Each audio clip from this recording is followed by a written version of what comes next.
thinking back at this, at our last meeting, we still hadn't realized we were going to get this 20% credit for the last 3 months of the year. We were thinking we were just going to have to pay basically the whole thing.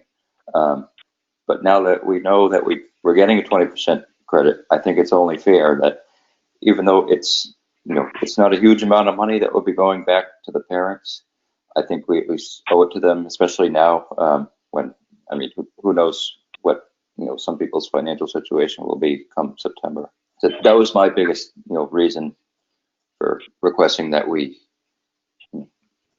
consider crediting the fee for next year.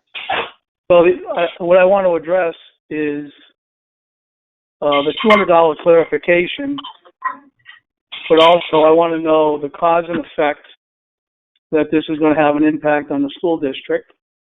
And my last question would be is, how many families have actually actively come out? I've only seen 2 emails about perhaps a statement that was put in the paper about a $50, if anything.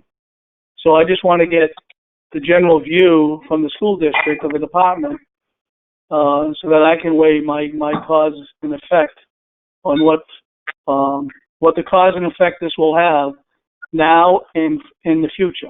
So the first question you had, Member O'Donnell, was the question over the $200. And what David Flynn, our business administrator, has told us is that when you look at it through a proportionate share, what's actually the proportion that may be credited back to parents, it doesn't come out to be $50. It was the way people were approaching it. They were getting, I think some people that had spoken to me, the numbers became a bit, I want to say the word confusing to some, not to all. What I mean by that, Kevin, is that, some people were looking at saying, well, if the buses didn't run for the last 3 months of the school year, that would be a quarter of the year, and a quarter of $200 is $50. So we should give $50 back to the parents because if there's 1,200 parents, well, then $50 per parent times $1,200. Oh my gosh, that's right in line with $60,000. Isn't that exactly what you get back from the bus company? We should get back the full $60,000 that you got back and roll back from the bus company.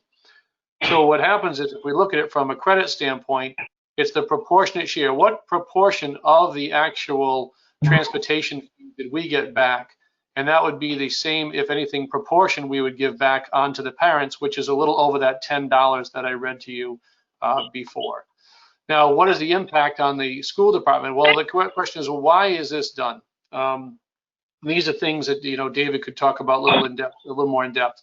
It's done because the fact that we're trying to obviously offset the cost of transportation. We had to not be able to refund the full $50 because we're still paying the contractual obligation to the bus company that we had before.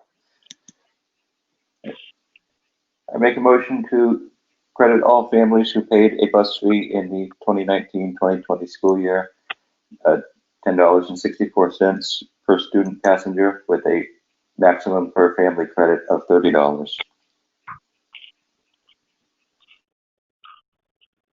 Did you say $40?